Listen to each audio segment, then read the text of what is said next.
गंगा को हम भारत से हटा लें तो भारत को भारत कहना मुश्किल हो जाए। सब बचा रहे, गंगा हट जाए, भारत को भारत कहना मुश्किल हो जाए। गंगा को हम हटा लें तो भारत का सारा साहित्य अधूरा पड़ जाए। गंगा को हम हटा लें तो भारत के न मालूम कितने ऋषियों के नाम खो जाएं। गंगा को हम हटा लें तो हमारा तीर्थ ही खो जाए, हमारे सारी तीर्थ की भावना खो जाए। गंगा के साथ भारत के प्राण बड़े पुराने दिनों से कमिटेड हैं, बड़े गहरे में जुड़े हैं। गंगा जैसे हमारी आत्मा का प्रतीक हो गई है। मुल्क की भी अगर कोई आत्मा होती और उसके प्रतीक होते हो तो गंगा ही हमारा प्रतीक है। पर क्या कारण होगा गंगा के इस गहरी प्रतीक बन जाने का कि हजारों वर्ष पहले कृष्ण भी कहते हैं कि नदियों में मैं गंगा हूं। गंगा कोई नदियों में विशेष उस अर्थ में नहीं है। गंगा से बड़ी नदियां हैं, गंगा से लंबी नदियां हैं, गंगा से बड़ी विशाल नदियां पृथ्वी पर हैं।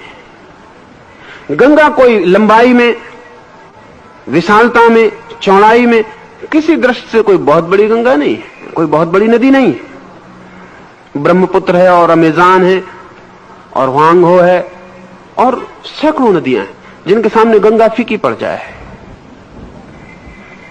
पर गंगा के पास कुछ और है जो पृथ्वी पर किसी भी नदी के पास नहीं है, और उस कुछ और के कारण भारतीय मन ने गंगा के साथ एक तालमेल बना लिया। एक तो बहुत मजे की बात है कि पूरी पृथ्वी पर गंगा सबसे ज्यादा जीवंत नदी है, अलाइव। सारी नदियों का पानी आप बोतल में भर के रख दें, सभी नदियों का पानी सड़ जाएगा, गंगा भर का नहीं सड़ेगा।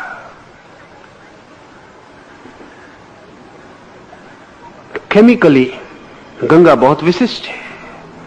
उसका पानी डिटेरिएट नहीं होता, सड़ता नहीं है, वर्षों रखा रहे।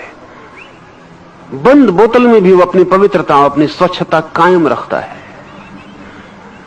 ऐसा किसी नदी का पानी पूरी पृथ्वी पर नहीं है। सभी नदियों के पानी इस अर्थों में कमजोर है।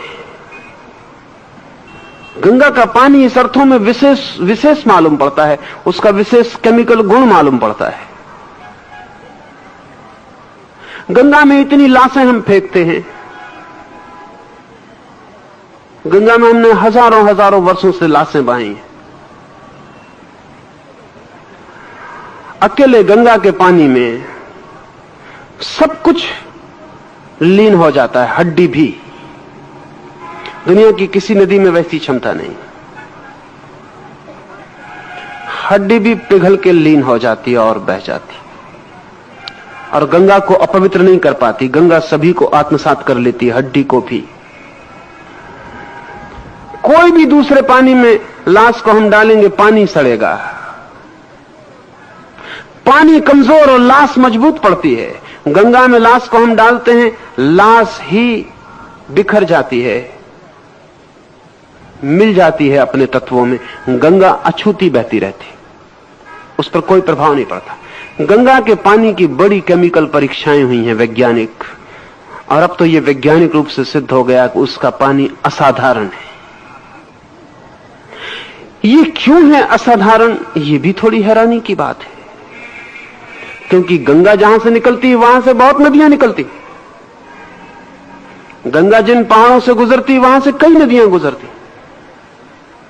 तो गंगा में जो खनिज और जो तत्व मिलते हैं वो और नदियों में भी मिलते हैं। फिर गंगा में कोई गंगा का ही पानी तो नहीं होता, गंगोत्री से तो बहुत छोटी सी धारा निकलती, फिर और तो सब दूसरी नदियों का पानी ही गंगा में आता है। विराट धारा तो दूसरे नदियों की पानी की ही होती है। लेकिन ये बड़े मजे की बात है कि जो नदी गंगा में नहीं मिली उस वक्त उसके पानी का गुणधर्म और होता है, और गंगा में मिल जाने के बाद उसी पानी का गुणधर्म और हो जाता है। क्या होगा कारण? केमिकली तो कुछ पता नहीं चल पाता, वैज्ञानिक रूप से इतना तो पता चलता है कि विशेषता है और उसके पानी में खनिज और केमिकल्स का भेद है। विज्ञान इतना ही कह भी सकता है।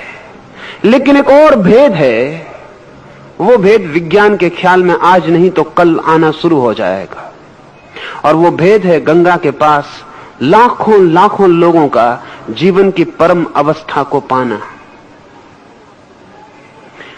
ये मैं आपसे कहना चाहूंगा कि पानी, जब भी कोई व्यक्ति, अपवित्र व्यक्ति पानी के पास बैठता, अंदर जाने की बात अलग, पानी के पास भी बैठता है तो पानी प्रभावित होता है और पानी उस व्यक्ति की तरंगों से आच्छादित हो जाता है और पानी उस व्यक्ति के तरंगों को अपने में ले लेता है। पानी बहुत शीघ्रता से चार्ज्ड हो जाता है। पानी बहुत शीघ्रता से व्यक्तित्व से अनुप्राणित हो जाता है। पानी पर छाप बन जाती है। लाखों लाखों वर्ष से भारत के मनीषी गंगा के किनारे बैठकर प्रभु को पाने की चेष्टा करते रहे हैं और जब भी कोई एक व्यक्ति ने गंगा के किनारे प्रभु को पाया है तो गंगा उस उपलब्धि से वंचित नहीं रही। गंगा भी आच्छादित हो गई है। गंगा का किनारा, गंगा की रेत के कण-कण, गंगा का पानी, सब इन लाखों वर्षों में एक विशेष रूप से स्पिरिचुअली चार्ज्ड, आध्यात्मिक रूप से तरंगायित हो गया है। इसलिए हमने गंगा के किनारे तीर्थ बनाए हैं। इसलिए लोग गंगा की यात्रा करते रहे। इसलिए लोग सोचते थे कि गंगा में जाके पाप धुल जाएंगे। वो पाप गंगा की वजह से नहीं धुल सकते, लेकिन गंगा के पास जो मिल्यू है, गंगा के पास जो वातावरण है, वो जो लाखों लाखों वर्षों की छाया है, उस छाया में जरूर आप अगर अपने हृदय के द्वार खोलें तो आप दूसरे आदमी होकर वापस लौट सकते।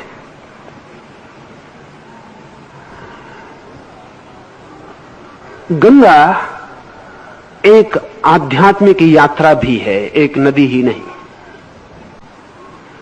और इस तरह के बहुत से प्रयोग हुए हैं। जैनों के 22 तीर्थंकर पार्श्वनाथ हिल्स पर निर्वाण को उपलब्ध हुए। एक ही पर्वत पर 22 तीर्थंकर निर्वाण को उपलब्ध हुए, 24 तीर्थंकर में से। यह आकस्मिक नहीं मालूम होता है, क्योंकि 22 तीर्थंकर 24 में हजारों साल का फासला है। इन हजारों साल में ये 22 व्यक्ति अपने मरने के क्षण में एक छोटी सी पहाड़ी पर पहुंच गए। ये पूर्व नियोजित है, आयोजित है। उस पूरे पहाड़ को चार्ज करने की चेष्टा जैन तीर्थंकरों ने की। वो पूरा पहाड़, जब एक तीर्थंकर अपने शरीर को छोड़ता है तो ये घटना उस घटना से बड़ी है जब एक अणु का विस्फोट होता है, लेकिन वो हमें पता चल गई है। अभी दूसरी घटना हमें पता नहीं चली। वैज्ञानिक अब कहते हैं कि एक अणु के विस्फोट से इतनी ऊर्जा पैदा होती है कि सारी पृथ्वी आग से भर जाए। हिरोशिमा में जो अणु का विस्फोट हुआ उसमें 1,20,000 आदमी 5 सेकंड में राख हो गए। अणु आंख से दिखाई नहीं पड़ता, इतनी छोटी चीज है। और अणु के विस्फोट का मतलब क्या है? अणु के विस्फोट का मतलब है कि अणु 3 इलेक्ट्रॉन, पॉजिट्रॉन, न्यूट्रॉन से मिलकर बनता है। उन तीनों को अलग कर दिया जाए तो जिस शक्ति के द्वारा वे तीनों जुड़े थे वो शक्ति रिलीज हो जाती, मुक्त हो जाती। वही शक्ति 1,20,000 आदमियों को 5 सेकंड में राख कर देती। एक छोटा सा अणु जो आंख से दिखाई नहीं पड़ता, अगर हम अणु को समझना चाहें तो अगर 1,00,000 अणुओं को एक के ऊपर एक रखें तो आपके बाल की मोटाई के बराबर होंगे। एक इतना छोटा सा अणु 1,20,000 आदमियों को राख कर देता है विस्फोट से। और जब एक तीर्थंकर की आत्मा उसके शरीर से छूटती है तो जो शक्ति आत्मा को, शरीर को बांधे हुए थी, वो रिलीज होती है पहली दफा। करोड़ों करोड़ों वर्ष में यह आदमी शरीर से बंधा रहा है। अब इसकी आत्मा सदा के लिए शरीर को छोड़ रही है। शरीर और इसको बांधने वाली जो शक्ति थी वो छूटेगी। वही शक्ति इस पहाड़ पर बिखर जाएगी। 22 तीर्थंकर जाकर उस पहाड़ को इलेक्ट्रिफाइड कर दिए। वो पहाड़ मैग्नेटिक हो गया।